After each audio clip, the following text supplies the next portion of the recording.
নবীনগরে হাজারো ভক্তবৃন্দের উপস্থিতিতে সাধক ফকির আফতাবউদ্দিন খাঁ ৯২তম উরুস মুবারক অনুষ্ঠিত। ভিশন ব্রাহ্মণবাড়িয়া নিউজ, সত্য প্রকাশে আপোষহীন। শুনছিলেন সংবাদ শিরোনাম, বিস্তারিত সংবাদে স্বাগত জানাচ্ছি আমি ইতি আক্তার। ব্রাহ্মণবাড়িয়ার নবীনগর উপজেলার শিবপুরে সাধক মহাপুরুষ তথা তৎকালীন ভারত ও উপমহাদেশের একজন প্রখ্যাত ফকির আফতাবউদ্দিন খাঁর ৯২তম উরুস মুবারক ও মিলাদ মাহফিল পালিত হয়েছে।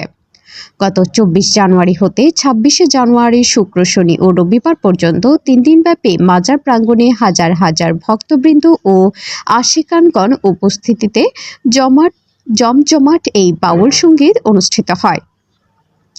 দেশের প্রখ্যাত সঙ্গীত বিশেষজ্ঞ শেখ সাদেক খানের সভাপতিত্বে ও উপজেলা যুবদলের সভাপতি পদপ্রার্থী মঞ্জুরুল আলম মজনু ও শিবপুর ইউনিয়ন বিএনপির কোষাধ্যক্ষ মোহাম্মদ আবুল ফায়েজের যৌথ সঞ্চালনায় ৯২তম বার্ষিক উরুস মুবারকের জমজমাট বাউল সঙ্গীত আসরে আমন্ত্রিত অতিথিদের মাঝে বক্তব্য রাখেন ব্রাহ্মণবাড়িয়া জেলা বিএনপির আহ্বায়ক ও নবীনগর উপজেলা বিএনপির সভাপতি অ্যাডভোকেট এম.এ. মান্নান, কেন্দ্রীয় কৃষক দলের সহ সাধারণ সম্পাদক ও কুমিল্লা বিভাগীয় কৃষক দলের উপকমিটির যুগ্ম আহ্বায়ক কে.এম. মামুনুর রশিদ, উপজেলা কৃষক দলের সদস্য সচিব আনোয়ার হোসেন বাবুল, উপজেলা বিএনপির সাংগঠনিক সম্পাদক আশরাফ হোসেন রাজু ও সাংগঠনিক সম্পাদক দেলোয়ার হোসেন সোহেল, শিবপুর ইউনিয়ন বিএনপির সভাপতি হোসেন আহমেদ সহ বিএনপি ও অঙ্গ সংগঠনের অত্র এলাকার নেতৃবৃন্দগণ।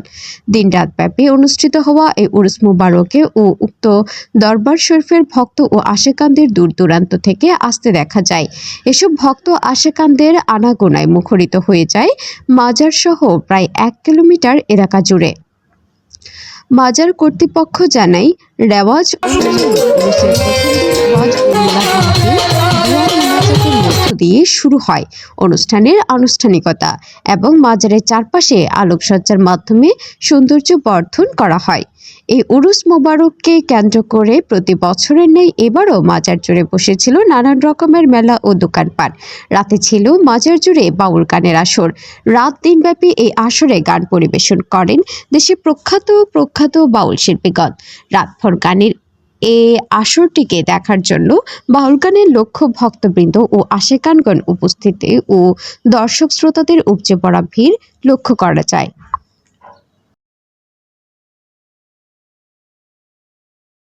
আমাদের প্রধান অতিথি চলে যাচ্ছে, আপনারা সারা ইউনিয়ন পরিষদ সম্পর্ক চেয়ারম্যান পদপ্রার্থী গতকাল একটু বিশৃঙ্খলা হয়েছে, আপনারা জনাব দেলোয়ার হোসেন সোহেলকে বিষয়টা দিতে এই উস্তাদ আলাউদ্দিন খাঁ পৃথিবীর বিখ্যাত ব্যক্তি। আমি বাংলাদেশের প্রশাসনের কাছে আবেদন জানাতে চাই, উস্তাদ আলাউদ্দিন সুর সম্রাট উস্তাদ আলাউদ্দিন খাঁর নামটা যখন বলা হয় তখন নবীনগরের নাম বলা হয় না, ব্রাহ্মণবাড়িয়ার নাম বলা হয়।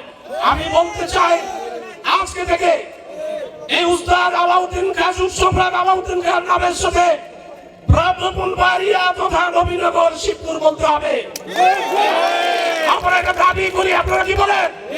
আমরা এটা দাবি করি নবীনগর শিবপুরের আমাদের সুর সম্রাট আলাউদ্দিন খাঁ পৃথিবী বিখ্যাত সুর সম্রাট। আমরা অহংকার, আমাদের গর্ব, আমরা এই কথাটা আমরা বিভিন্ন বিশ্বের বিভিন্ন মিডিয়াতে, দেশের বিভিন্ন মিডিয়াতে প্রচার করে ব্রাহ্মণবাড়িয়ার উস্তাদ আলাউদ্দিন খাঁ নবীনগরের নামও বলে না, শিবপুরের নামও বলে না।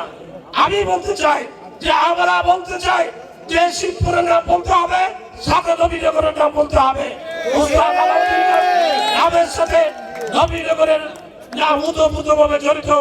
এই পুণ্যভূমিতে আমাদের এই পৃথিবী বিখ্যাত সুর সম্রাট উস্তাদ আলাউদ্দিন খাঁ জন্মগ্রহণ করেছেন। সেজন্য আমরা গর্ব করি, সারা বাংলাদেশ সারা পৃথিবীতে যার নাম নিয়ে গর্ব করা হয়, সেই আলাউদ্দিন খান বাড়ির জন্মস্থান এখানে। প্রিয় ভক্তবৃন্দ, নিজস্ব প্রতিনিধি মোহাম্মদ হেদায়েতুল্লাহর পাঠানো তথ্যচিত্রে news desk, Vision Brahmanbaria TV news. ব্রাহ্মণবাড়িয়ার সকল সংবাদ সবার আগে পেতে ভিশন ব্রাহ্মণবাড়িয়া টিভি চ্যানেলটি লাইক, কমেন্ট, শেয়ার করার অনুরোধ রইল। ধন্যবাদ।